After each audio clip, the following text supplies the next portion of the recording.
जीवन बगिया ऐसी उलझी, फूलोगे कम कांटे ज्यादा, सिमटा जीवन डूबी सांसें, आना है तो अब भी आजा।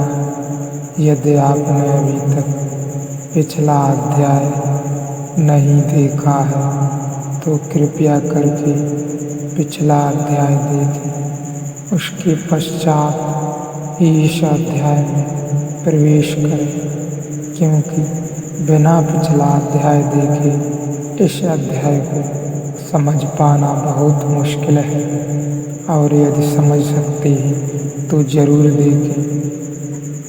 यह अध्याय आनंद की पार ले जाता है। शुद्धतम ऊर्जा है ध्यान, उसमें से आप पार गुजर जाएं तो कहीं कोई धक्का नहीं लगता, कहीं कोई चोट नहीं होती, कहीं कोई पता ही नहीं चलेगा। अगर आप शुद्धतम विज्ञान ऊर्जा में खड़े हैं तो आपको पता ही नहीं चलेगा कि चौथा शरीर है भी। इसलिए मजे की बात घटती है वह यह है कि जैसे ही कोई विज्ञान काया में खड़ा होता है, उसे विज्ञान काया का पता नहीं चलता, उसे आनंद काया का पता चलता है। इसे ठीक से समझ लें, क्योंकि चौथी शरीर इतना शुद्धतम है, शरीर है कि उसमें वह दिखाई ही नहीं पड़ता कि चौथा भी है। और कांच अगर बिल्कुल शुद्ध हो तो दिखाई नहीं पड़ेगा, अगर दिखाई पड़ता है तो उसका मतलब थोड़ा अशुद्ध है। अगर कांच दिखाई पड़ता है तो उसका मतलब यही है कि थोड़ा अशुद्ध है। अगर बिल्कुल दिखाई नहीं पड़ता तो ही शुद्ध है। लेकिन कांच फिर भी पदार्थ है, दिखाई भले ही न पड़े, आँख के लिए बाधा न हो, लेकिन आप जाएंगे तो टक्कर खाएंगे। लेकिन विज्ञान ऊर्जा शुद्धतम ऊर्जा है। अब तक जानी गई सूक्ष्म शक्ति उपलब्ध, अब तक पहचानी गई विज्ञान से या योग से जो सबसे ज़्यादा सूक्ष्म शक्ति उपलब्ध हो सकती है वह ध्यान है, विज्ञान है। इसलिए जैसे ही कोई आदमी परिपूर्ण जागरूक हो जाता है तो उसे यह पता नहीं चलता कि मैं जागरूक हूँ, उसे पता चलता है कि मैं आनंद से भर गया हूँ। वह जो पीछे की देह है आनंद काया, वही झलकती है, वही दिखाई पड़ती है। यह पांचवी आनंद काया है, लेकिन इसे भी ऋषि काया ही कहते हैं, इसे भी आत्मा नहीं कहते, यह भी काया है। ऋषि कहते हैं आनंद भी काया है। इस संबंध में 2-3 बातें ख्याल में ले लें, तभी समझ में आ सकें। एक, जैसा मैंने आपसे कहा, चौथी काया शुद्धतम है, लेकिन चौथी काया अशुद्ध हो सकती है। शुद्धतम है, अशुद्ध हो सकती है। अशुद्ध है जैसी हमारे पास है, बिल्कुल अशुद्ध है। ध्यान से शुद्ध होती है, प्रमाद से अशुद्ध होती है। ध्यान से शुद्ध होती है, होश से शुद्ध होती है, बेहोशी से अशुद्ध होती है।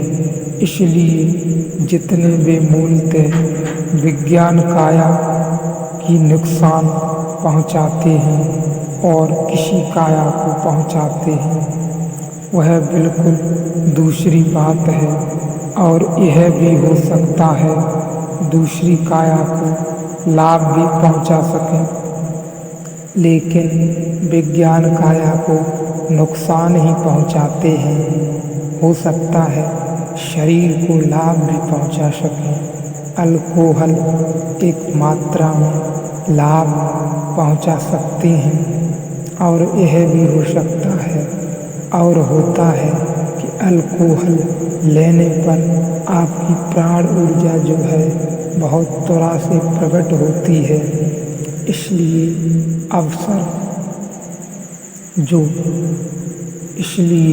अक्सर जो रस का अनुभव होता है कि कोई ताकत दौड़ गई, वह अनुभव आपको प्राण ऊर्जा में होता है। विचार को भी लाभ पहुंचा सकती है किसी अर्थ में। इसलिए जो लोग विचार से ही जीते हैं, कवि हैं, लेखक हैं, चित्रकार हैं, मूर्तिकार हैं, जो विचार को ही आकृति देकर जीते हैं, अक्सर शराब उन्हें हितकर मालूम पड़ती है। एक मात्रा में लाभ शायद पहुंचा सकती हैं, लेकिन चौथे शरीर को निश्चित रूप से हानि पहुंचाते हैं। किसी हालात में लाभ नहीं पहुंचाती, क्योंकि चौथे शरीर के लिए मूर्छा ही अशुद्धि है और होश ही शुद्धि है। किसी भी भांति की मूर्छा नुकसान पहुंचाती है। चौथा शरीर शुद्धतम हो सकता है। वे उसकी दो संभावनाएं हैं। पांचवें शरीर की एक खूबी है कि वह शुद्धतम ही है, वह अशुद्ध हो ही नहीं सकता। इसलिए आनंद के विपरीत हमारे पास कोई शब्द नहीं है।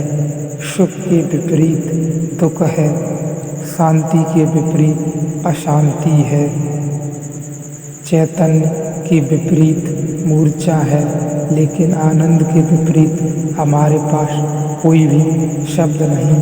आनंद अकेला शब्द है जिसका विपरीत शब्द हमारे पास नहीं।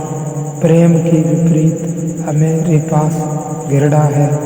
और अगर कोई कहे निरानंद, तो वह केवल अभाव का सूचक है, विपरीत का सूचक नहीं।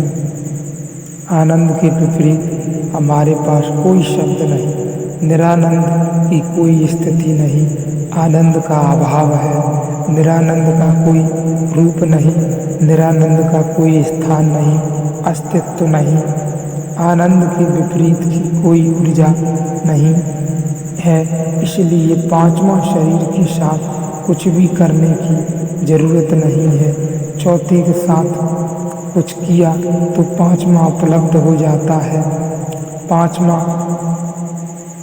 सदा मौजूद है और इसलिए प्रत्येक आदमी को ऐसा लगता है कि आनंद हमारा जन्म सिद्ध अधिकार है, आनंद मिलना ही चाहिए।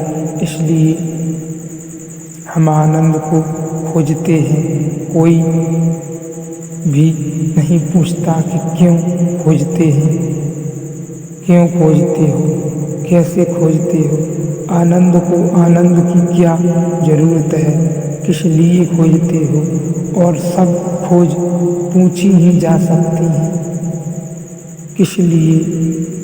ये आनंद भर एक खोज है जिसके लिए किस लिए पूछना बिल्कुल व्यर्थ मालूम पड़ता है कि आनंद किस लिए खोज है, या आनंद क्या है, आनंद किस लिए खोज है।